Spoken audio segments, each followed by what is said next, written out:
Le bear market ne menace pas que les cryptos, mais menace toute la finance mondiale. Nous voyons la Chine corrigée, les États-Unis corrigés, tous les indices corrigés, tous les secteurs corrigés, même les matières premières corrigent, tout le monde a peur. L'extrême greed est là, l'extrême peur. Et donc on va se rendre compte que Warren Buffett avait raison de vendre en août dernier. Il est assis actuellement sur 300 milliards de dollars. Ce que je dis habituellement, c'est que Warren Buffett, c'est pas le meilleur dans le timing, mais c'est il finit toujours par avoir raison. Voilà, il prend des décisions qui lui donnent raison à retardement. Et c'est pour moi, c'est pour ça que c'est un des meilleurs investisseurs. Donc on s'était moqué de lui au mois d'août et finalement il va avoir raison parce que ça saigne et lui c'est ce qu'il adore, acheter la peur. Et donc ça va être un des baromètres, je pense, pour la suite de savoir ce que fait Warren Buffett.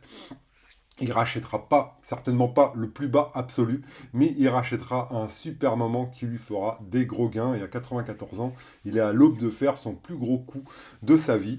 Donc voilà, Robert Kiyosaki aussi avait averti de grosses crises. Donc je pense qu'actuellement, il faut surveiller la Fed. Est-ce que la Fed va venir sauver les marchés? Va-t-elle baisser les taux, imprimer massivement? Voilà, ce n'est pas mon avis. C'est pas mon avis à l'heure actuelle. Je pense que tout le monde est en fait, on nage en territoire inconnu. Jamais par le passé, c'est arrivé une stratégie comme fait Trump. D'accord. Trump nous fait la misère. Il est en train de tout bousculer. Il est à fond dans son plan. Il est convaincu de son plan avec ses tarifs douaniers. Et voilà, on navigue dans des eaux qu'on ne connaît pas, d'accord. C'est arrivé en 1930 où il y avait eu des tarifs douaniers sur l'agriculture, ça ne s'était pas bien passé parce que les pays avaient rétorqué eux aussi et du coup, on avait eu, ça avait eu des conséquences défavorables au marché financier. Donc c'était un exemple de 1930, on n'est plus dans la même période. Là, je vous dis, personne ne peut vous dire ce qui va se passer à court terme. Peut-être qu'on est encore une fois à l'aube de la plus grande crise de l'histoire de l'humanité, ou peut-être que voilà, ça va repartir en flèche comme en 2022. Donc on ne sait pas. En tout cas, c'est ce qu'on va aller faire le tour dans cette vidéo. On va essayer d'analyser ça, de se faire des scénarios. Est-ce que la crypto va enfin se décorréler des indices et attirer de la liquidité? Parce que là, on est dans le monde décentralisé, il n'y a pas de frais de douane, et peut-être que tout compte fait, la crypto, ça va être le refuge idéal pour accueillir de la liquidité. Ce que j'avais dit lors de ma dernière vidéo, c'est que Bitcoin était toujours en bull run et les altcoins officiellement en bear market.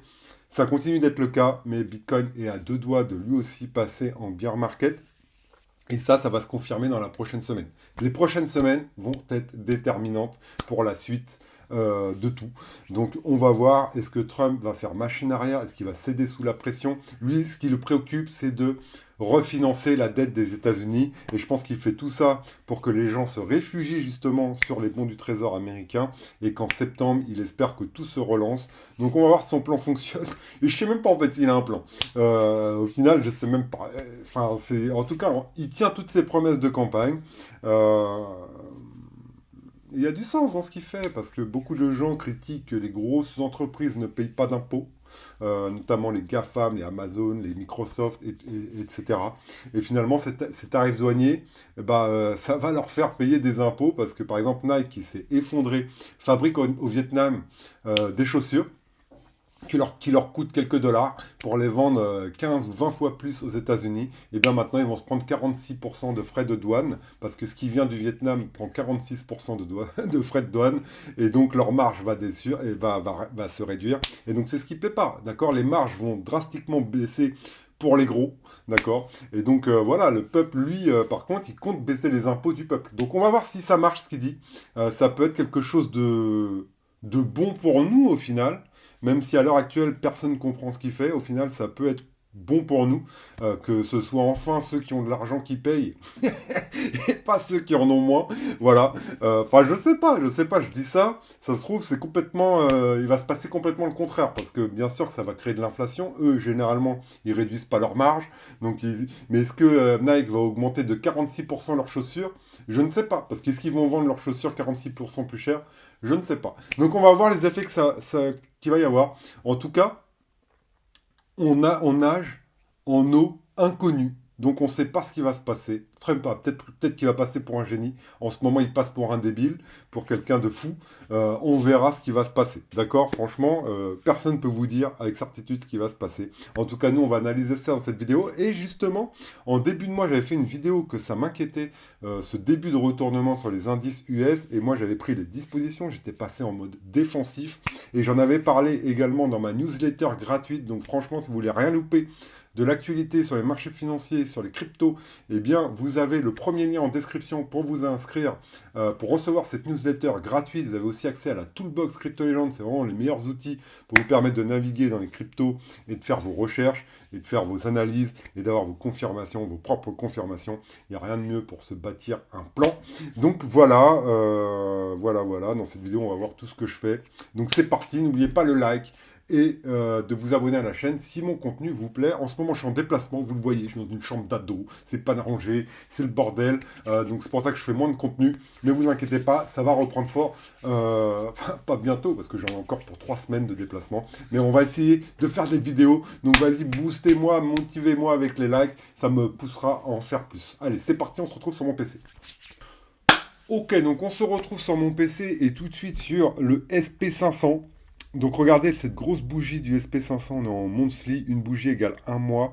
On a cassé cette moyenne mobile là des 13 dernières périodes, d'accord? Donc des 13 dernières bougies, on fait une moyenne et ça fait cette ligne grise qui sert de support souvent. Et après là ici on a la ligne jaune des 49 dernières bougies en monthly. Donc vous faites 49 fois 30 environ pour faire le nombre de jours de moyenne de cette longue ligne jaune de long terme qui sert toujours de support.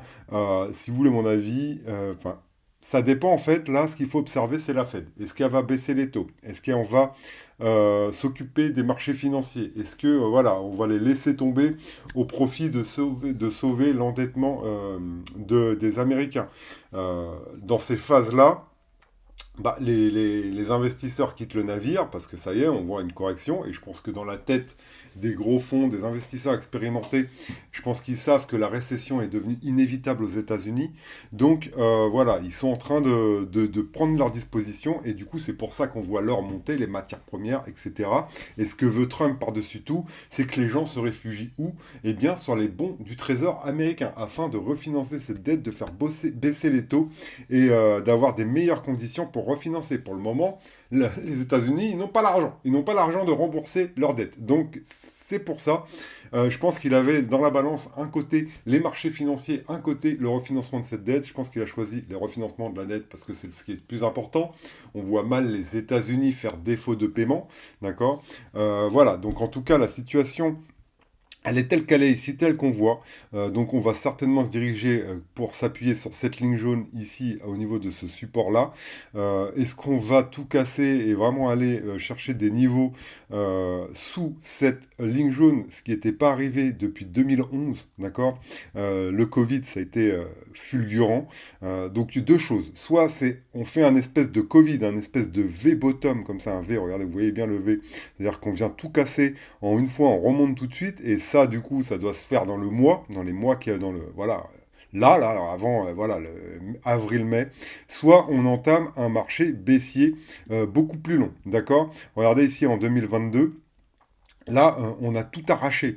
Donc, alors qu'en 2022, on était descendu en escalier. Ça avait pris de janvier à septembre 2022, donc 9 mois avant de venir toucher cette ligne jaune. Là, en 2 mois, regardez, on a déjà fait la moitié du chemin.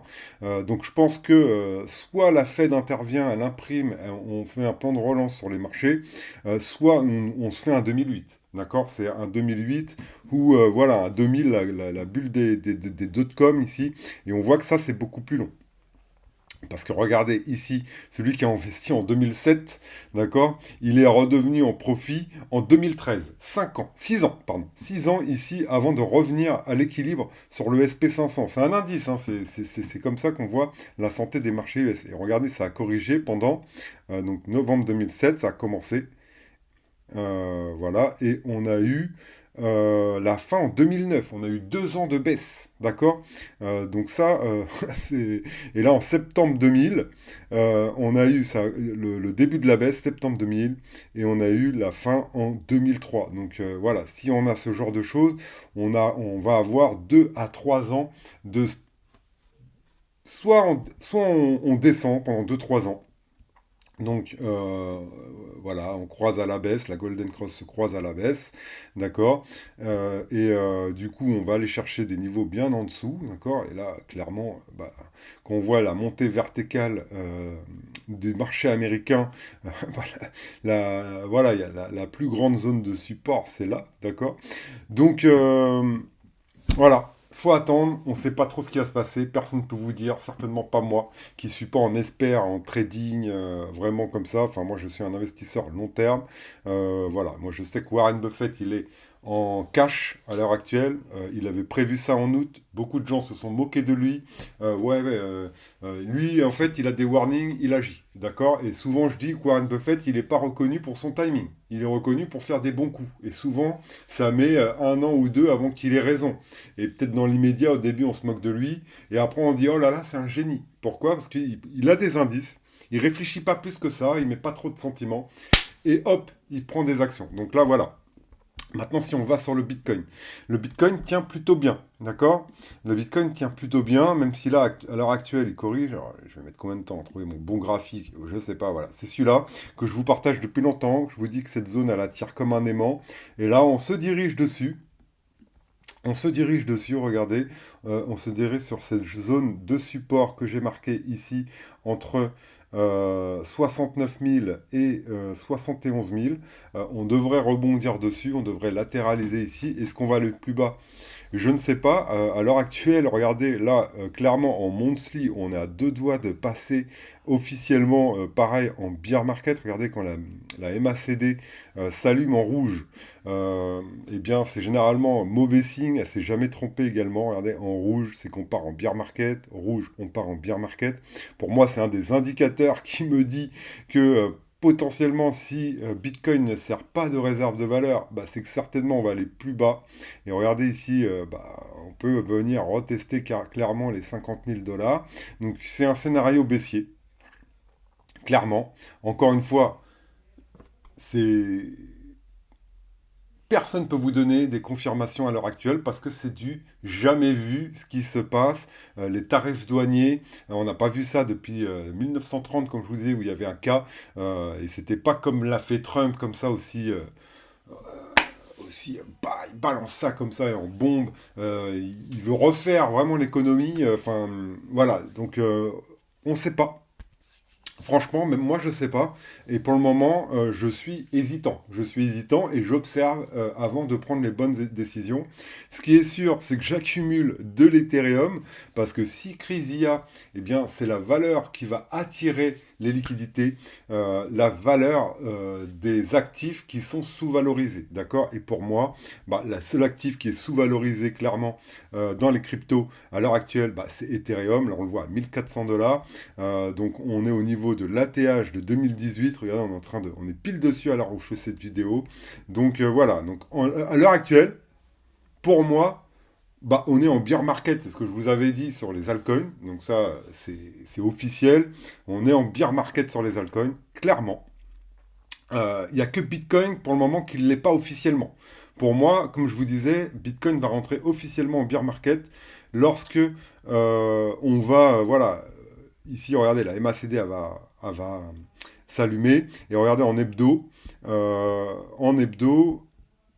schlack, voilà, alors on va mettre là, Golden Cross, voilà. Si on reste plus qu'une semaine, regardez, sous la moyenne mobile des 200 derniers jours, ici, si on reste, normalement, voilà, quand on passe cette barrière-là de la ligne jaune, sous la moyenne mobile de 200 derniers jours, si on passe, on doit la récupérer tout de suite. Donc c'est pour ça que je vous dis, là, le mois à venir, il est très déterminant, d'accord? Si on passe en dessous de manière comme ça définitive, bah, c'est bear market, d'accord? Bear market, on descend. Donc voilà, est-ce que le Bitcoin va servir de refuge maintenant, bah, on le saura très vite. Est-ce que Trump va investir dans le Bitcoin? Est-ce que, voilà, je pense que on verra. Moi, je pense que Bitcoin a les arguments pour résister. En tout cas, si on va voir ici, le gold, lui, il est en ATH et il corrige également, d'accord? Le gold corrige. En fait, toute la planète corrige, d'accord? Si on vient ici, regardez. Donc regardez, si on regarde la map, voilà, c'est tout qui corrige, hein, si on se met- c'est pas juste le marché américain, il y a le marché chinois, tout est dans le rouge. D'accord? Crypto dans le rouge. Le marché canadien, regardez, les États-Unis, la Chine, moins 10%. D'accord? C'est pas que les cryptos. C'est toute la finance qui corrige. Regardez, Alibaba corrige, des grosses bougies. Ici, PDD corrige. On est en train de pratiquement casser des supports. Et là, on est sur le marché chinois. Ici, BYD corrige. Regardez, avec un gros gap ici, c'est des grosses corrections. D'accord? Ici, Xiaomi corrige. Donc, c'est pas que les marchés américains, c'est vraiment tout le système financier mondial qui corrige. D'accord? Regardez Nvidia. Nvidia, il est à 94 dollars. Regardez. Enfin, tout corrige drastiquement. On est vraiment en train de casser tout. Il n'y a pas que la crypto. Et pour moi, encore une fois, la crypto tient mieux que le reste, d'accord, que les marchés traditionnels. Et moi, ce que je veux voir là à court terme, c'est une décorrélation entre la crypto et les marchés financiers. La crypto, pour moi, peut être un endroit de refuge et j'achète de l'Ethereum. J'achète de l'Ethereum parce que on est sur quelque chose qui est ou pour moi, c'est pas normal. D'accord? Regardez le Bitcoin qui a une dominance incroyable. Et je sais que on doit inverser cette tendance. Et le ratio Ethereum-Bitcoin, alors on va aller voir ici. Ethereum Bitcoin, regardez, il n'a jamais été aussi bas. On va arriver sur des niveaux historiques de retournement. Ethereum, c'est la blockchain qui a les plus gros fondamentaux sur la blockchain. Ça va être certainement, ça peut être un endroit refuge pour ceux qui veulent faire du rendement de manière décentralisée. Il n'y aura pas de frais de douane. Enfin, pour moi, vraiment, ici, on est face avec Ethereum. Donc il faut rester prudent. Moi, ce que j'ai dit à mon groupe, c'est que j'achète chaque baisse. J'ai acheté à 2200 dollars. J'ai acheté à 1800 dollars. Je viens d'acheter ce matin à 1500 dollars. Et voilà, s'il va à 1200, je rachèterai. Je rachèterai tous les supports qu'il y a sur Ethereum. Donc j'ai racheté ce support-là. S'il casse, je rachèterai les 1111 dollars, même ici avant. Les 1267 dollars, je les rachèterai. J'achèterai les 1000 dollars. Je rachèterai les 855 dollars. Et je rachèterai ici. D'accord? C'est parce que pour moi, Ethereum, c'est ce qui a les plus gros fondamentaux sur la blockchain, sur la crypto. Si Ethereum meurt, la crypto pour moi meurt. Il n'y a pas trop d'intérêt d'avoir. Enfin, il y a personne qui peut, qui a des fondamentaux comme Ethereum. Et donc c'est pour ça que je pense que c'est la meilleure opportunité d'investissement à l'heure actuelle, c'est Ethereum. Donc on peut attendre un point bas, d'accord? On peut se dire, voilà, moi j'achète ici. Mais est-ce que vous êtes sûr que le prix il viendra? Je ne sais pas. Vous pouvez attendre des confirmations de hausse, hein. Regardez, quand on a des grosses chutes, on a des latéralisations, d'accord? Donc vous pouvez investir une fois que ça commence à latéraliser. Voilà, moi je pense que Ethereum peut être le grand gagnant de cette histoire. C'est mon avis, d'accord? Vous êtes pas obligé de le partager. D'ailleurs, je serais content de savoir ce que vous pensez en commentaire. En tout cas, voilà. On est en temps de crise pour moi. On est en temps de crise.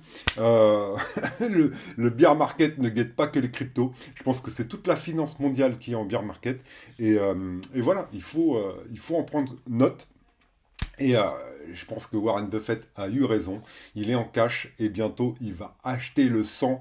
Surveillez Warren Buffett. Lorsqu'il va re-rentrer dans le marché, il achètera peut-être pas le point bas absolu, mais il sera parti des gagnants car c'est dans ces moments-là, encore une fois, qu'on fait les meilleures affaires. Moi, en tout cas, je suis content. Je suis content, ça corrige. Et donc, du coup, là, on est toujours sur des niveaux.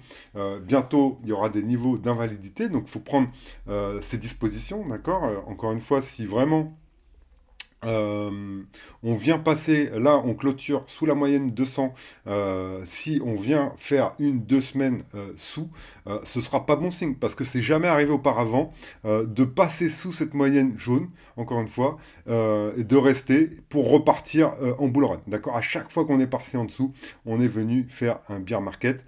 Et donc ça pour moi c'est un indicateur que je me suis dit, si on passe sous cette moyenne mobile, je retire, je sors du marché. Et voilà, donc là on est sur des niveaux de crise mondiale, tout corrige, tout corrige. Et est-ce que c'est le moment de vendre?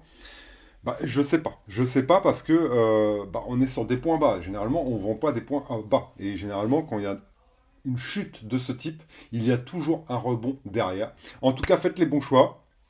Parfois, les meilleurs choix, c'est de ne rien faire.